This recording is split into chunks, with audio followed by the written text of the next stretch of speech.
கொழும்பில் இந்திய யூனியன் முஸ்லீம் லீக் சார்பில் 9 மாவட்டங்களை உள்ளடக்கிய கொங்கு மண்டல செயல் வீரர்கள் கூட்டம் காங்கயம் சாலையில் நடைபெற்றது. மாவட்ட தலைவர் முஸ்தபா தலைமையில் நடைபெற்ற இந்த கூட்டத்தில் பொதுச் செயலாளர் அபுபக்கர் உள்ளிட்ட நிர்வாகிகள் பலர் கலந்து கொண்டனர். நிகழ்ச்சிக்கு பிறகு செய்தியாளர்களிடம் பேசிய அபுபக்கர், இந்திய யூனியன் முஸ்லீம் லீக்கினுடைய 9 மாவட்டங்கள் உள்ளடக்கிய கொங்கு மண்டல ஆலோசனை கூட்டம் இன்று நடைபெற்றது. இந்த கூட்டத்திலே வருகின்ற 2026ஆம் ஆண்டு நடைபெறக்கூடிய சட்டமன்ற தேர்தல் குறித்த விரிவான ஆலோசனை இங்கே செய்யப்பட்டிருக்கின்றது.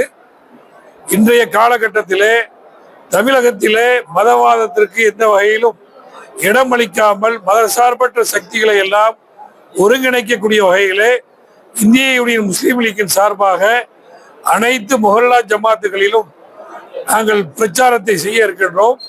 அதிலே குறிப்பாக 2026 தேர்தலில் திமுக கூட்டணிக்கு ஓட்டுகளை ஒருமுகப்படுத்தக்கூடிய வகையில் செயல்படுவதற்குண்டான செயல் திட்டங்களை அறிவித்திருக்கின்றோம்.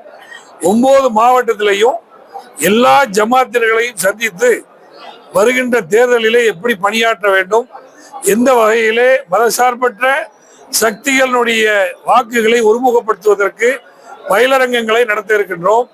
அதே போன்று விழிப்புணர்வு பொதுக்கூட்டங்களை நடத்த இருக்கின்றோம். தமிழகத்தை பொறுத்தவரை எல்லா காலத்திலுமே மதசார்பற்ற கட்சிகள் தான் இங்கே ஆட்சி செய்திருக்கின்றன. மத நல்லிணக்கத்திற்கு எதிராக எந்த நடவடிக்கையும் தமிழக மக்கள் ஆதரிப்பதில்லை. குறிப்பாக இன்றைய அதிமுக பாஜக கூட்டணி என்பது சந்தர்ப்பவாத கூட்டணி. மதசார்புள்ள கட்சிகளினுடைய நல்ல எண்ணங்களை கெடுக்கக்கூடிய வகையிலே தவறான பிரச்சாரங்களை செய்து கொண்டிருக்கின்றார்கள். மதவாத அதிமுக பாஜக கூட்டணிக்கு எந்த நிலையிலும் தமிழக மக்கள் ஆதரவளிக்க மாட்டார்கள்.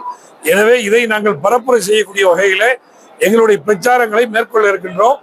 எங்களுடைய இந்திய யூனியன் முஸ்லீம் லீக்கினுடைய தேசிய தலைவர் பேராசிரியர் காதர் மொய்தீன் அவர்களுக்கு தமிழக அரசு நகைசால் தமிழர் விருதை வழங்கியதற்கு எல்லா ஜமாத்துகளின் சார்பாகவும் நன்றியையும் பாராட்டுகளையும் தெரிவித்துக் கொள்கின்றோம். இந்திய யூனியன் முஸ்லீம் லீக் திமுக கூட்டணியில கேட்க வேண்டிய தொகுதிகளை குறித்த கலந்தாய்வு நாங்கள் நடத்தி கொண்டிருக்கின்றோம்.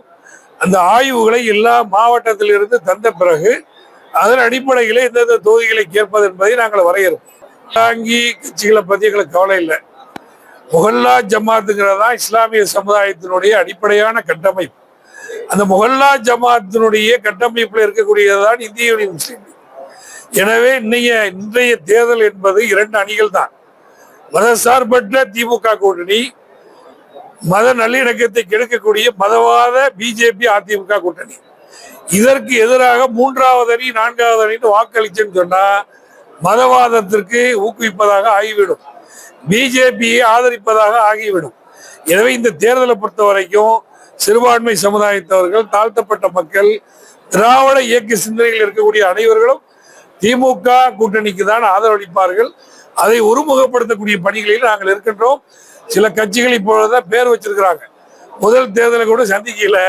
அதனால ஒவ்வொரு தேர்தலையும் ஒரு கட்சிகள் வரும், பெரிய விளம்பரங்கள் ஏற்படுத்துவார்கள். அதனால எந்த தாக்கமும் ஏற்படக்கூடிய வாய்ப்பு இல்லை. இந்தியாவில் 75 வருஷத்துல ஒரு முஸ்லீம் எம்பி இல்லாத கட்சி பாஜக, ஒரு முஸ்லீம் அமைச்சர் இல்லாத அமைச்சரவை மாண்புமிகு மோடியினுடைய அரசு. இதுலயே அவங்களுடைய பட்டவர்த்தனமா இஸ்லாமிய விரோத போக்கு தெரியுது. வேற என்ன இஸ்லாமியர்களுக்கு செய்திருக்கிறாங்க? இஸ்லாமியருக்கு எதிரான என்னென்ன சட்டங்களை கொண்டு வர வேண்டுமோ, சிறுபான்மை சமுதாயத்துக்கு எதிரான என்னென்ன சட்டங்களை கொண்டு வர வேண்டுமோ எல்லா சட்டத்தையும் கொண்டு வர்றாங்க. குடியுரிமை திருத்த சட்டத்துல இஸ்லாமியர்கள் அல்லாதவர்களுக்கு குடியுரிமை, வக்ஃபு திருத்த சட்டத்துல பள்ளிவாசல் தர்காவை நிர்வகிக்கிறதுக்கு சகோதர சமுதாயத்தை சேர்ந்தவர்கள் இருக்கலாம்னு சொல்றாங்க. கோயில் நிர்வாகத்தில் இருக்க முடியுமா? தேவாலயங்கள் மற்ற சமுதாயத்தை சேர்ந்தவர்கள் இருக்க முடியுமா? முஸ்லிம்களுக்கு மட்டும் இந்த கடைபிடிப்பது என்ன? இஸ்லாமிய விரோத போக்கு கடைபிடிப்பதன் மூலமாக மத துவேஷங்களை சொல்வது என்பது RSS சித்தாந்தம். RSSக்கும் நாட்டினுடைய விடுதலைக்கு சம்பந்தம் கிடையாது.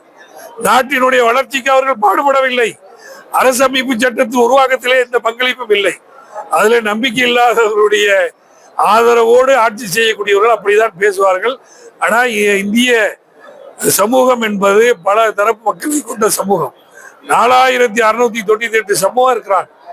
ஆண்ட்ரோபொலிட்டிக்கல் சர்வே ஆஃப் இந்தியாவில் 4698 சமூகங்களும் நாம் ஒன்றுபட்டு எப்படி இருக்கிறோம்? அண்ணன் தம்பிகளாக உருதாய் மக்களாக எல்லோரும் இந்தியர்கள் என்ற அடிப்படையில் இருக்கின்றோம். அதை பிரிப்பதுதான் பாஜகவினுடைய கொள்கை. எனவே அதை இந்திய மக்கள் ஏற்றுக்கொள்ள மாட்டார்கள். சகோதரத்துவம், மத நல்லிணக்கம் என்பது இந்தியாவினுடைய அடிப்படையான கொள்கையிலிருந்து வேறுபட்டிருக்கக்கூடிய பாஜகவை யார் ஆதரிக்க மாட்டார்கள். சிறுபான்மையர்களுக்கு எதிரான கட்சி பிஜேபி என்பது எல்லோருக்கும் தெரியும். உலக நாடுகளே இதை பற்றி பேசிக் கொண்டிருக்கிறார். விலக்கு முழுமையாக அமல்படுத்த வேண்டும் என்பதுதான் இந்திய யூனியன் முஸ்லீம் லீக்கினுடைய கொள்கை.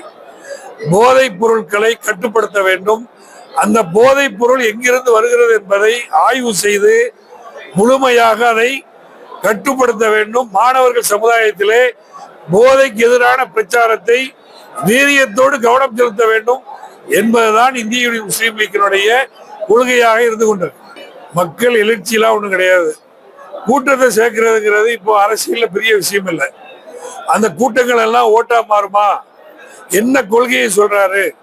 அவர் பிஜேபியோட இப்படி போய் சேர்ந்தார், ஒரு அறிவிப்பு பண்ணி எதுவும் செய்தாரு. திடீர்னு டெல்லிக்கு போனாரு. அவர் சொல்லல, மாண்புமிகு அமித்ஷா கூட்டணின்னு அறிவிக்கிறாரு. சென்னைக்கு வர்றாரு, அவர் பேசல, அமைதியா இருந்தாரு. அமித்ஷா அறிவிக்கிறாரு. இப்ப அவங்களுக்குள்ளேயே ஒரு கொள்கை ரீதியான கூட்டணி இல்லையே. அவங்களே சொல்றாங்க கொள்கை வேற கூட்டணி வேற. அவங்களுக்கு மத்தியிலேயே கூட்டணி மந்திரி சபையா தனித்த ஆட்சியாங்கிறதுலயே வேறுபட்ட கருத்து இருக்கு. எனவே இந்த மக்கள் வந்துகிட்டு தெளிவா இருக்கக்கூடியவங்க. தமிழ்நாட்டினுடைய பாரம்பரியமான அந்த கலாச்சாரங்களை வேறுபடுத்தக்கூடியவர்களுக்கு தமிழக மக்கள் ஆதரவளிக்க மாட்டார்கள். பிஜேபி குறுக்கு வழியிலே ஆட்சி பிடிக்கலாம்னு நினைக்கிறாங்க. அதிமுகவை கபலீகரம் கொண்டு விட்டு இங்கே நுழையலாம் என்று எண்ணுகின்றார்கள். அது மக்களை ஏற்றுக்கொள்ள மாட்டார். பிஜேபி வந்துகிட்டு தமிழ்நாட்டுக்கு அநீதி இழைக்கிறாங்களா? அவர் போராட்டம் பண்ணிக்கிறாரா? பிஜேபி தமிழ்நாட்டுக்கு அநீதி இழைக்கிறாங்க. தமிழகத்துக்கு கொடுக்க வேண்டிய நிதியை கொடுக்கல, நீட்டுக்கு ஆதரவா இருக்கிறாங்க. அதெல்லாம் எதிர்த்து எடப்பாடி போராட்டம் பண்ணாரா? சொல்லுங்க. பிஜேபியினுடைய மக்கள் விரோத சட்டங்களுக்கு எதிராக அதிமுக போராடியதா? எடப்பாடியார் அவர்கள் தலைமை பொறுப்பேற்ற பிறகு போராடினாரா? சொல்லட்டுமே. கம்யூனிஸ்டுகள் அவருடைய பணிகளை செய்துட்டு இருக்கிறாங்க. அரசாங்கத்தில் என்னென்ன சொல்லணுமோ சொல்றாங்க. நாங்களே இந்த தொழிலாளர்களுடைய நேர குறைப்பு நேரத்தை நீட்டிட்டாங்க. 8 மணி நேரம் தொழிலாளருடைய வேலை பணி. புதிதாக அந்த சட்டத்தை மாற்றி கொண்டு வந்தாங்க அதிமுக. நாங்க எல்லாரும் சேர்ந்து கைது போட்டு தானே போராட்டம் பண்ணோம். தலைமைச் செயலருக்கு அந்த பெட்டிஷனை கொடுக்கும் போது அந்த சட்டத்தை திருப்ப பெற்றவர் தானே முதலமைச்சர். போராடலன்னு எப்படி சொல்ல முடியும்? நல்ல விஷயங்கள் போராடி கொண்டுதான் இருக்கின்றோம். இரண்டவனுக்கு மிரண்டெல்லாம் என்னமோ சொல்லுவாங்களா இல்லையா? மிரண்டவனுக்கு இரண்டெல்லாம் பேய்ங்கிற கதையில அவர் அதிமுக பிஜேபியோட போய் அடமானம் வச்சுட்டாரு. அதனால அதுக்கு காரணக்காரங்களை தேடி திமுக கூட்டணியிலிருந்து யாராவது வந்துட மாட்டாங்களான்னு பாக்குறாரு. திமுக கூட்டணியில் இருக்கக்கூடியவங்க எல்லோருமே கொள்கை ரீதியாக இருக்கக்கூடியவர்கள். எனவே இந்த கூட்டணியை பிரிக்கவே முடியாது. பலமான கூட்டணி. 2026 தேர்தலிலே திமுக கூட்டணி வெல்லும். மாண்புமிகு தமிழ்நாடு முதலமைச்சராக இருக்கக்கூடிய மு.க. ஸ்டாலின் மீண்டும் பதவி ஏற்பார் என்பது எங்களுடைய பணியாகும். இந்திய இறையாண்மை வரும்போது இந்திய அரசாங்கத்துக்கு பக்கபலமாக இருக்க வேண்டும் என்பதுதான் எங்களுடைய தலைவர் காகிதே மில்லத் காலத்திலிருந்து நாங்கள் கொண்டு வரக்கூடிய நடவடிக்கையாகும். இந்திய அரசாங்கத்தின் மேல நாங்களுக்கு பல பேர் கருத்து வேறுபாடு இருக்கிறாமே தவிர இறையாண்மை விஷயத்திலே, காஷ்மீர் சிந்தூர் பிரச்சனையில இந்திய அரசாங்கத்தினுடைய நடவடிக்கைக்கு நாங்கள் முழுமையாக ஆதரவு கொடுப்போம்னு சொன்னோம். அவர்களுடைய நடவடிக்கைகளில சில சந்தேகங்கள் இருக்கின்றது. நாடாளுமன்றம் கூட போகின்றது. அது எல்லா சந்தேகத்தையும் நாங்கள் கேட்போம். அதற்கு அவங்க விளக்கம் சொல்ல வேண்டிய கடமை அந்த இந்திய அரசாங்கத்துக்கு இருக்கின்றது. இறைச்சியத்தில நாங்க காம்ப்ரமைஸ் பண்ண மாட்டோம். முதலிலும் இந்தியன், இறுதியிலும் இந்தியன். முதலிலும் முஸ்லீம், இறுதியிலும் முஸ்லீம். சரியா?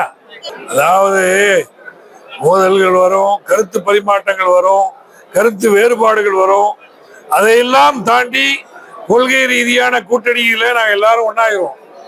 ஏன்னா முதல்லாம் வரதான் செய்யும். நான் நினைச்சதெல்லாம் செய்ய முடியுமா? இந்த ஆட்சியில செய்ய முடியாது. சில விஷயங்களை கேட்பாங்க, சில விஷயங்கள் கேட்க மாட்டாங்க, சில விஷயங்களை முரண்பட்டு இருப்பாங்க.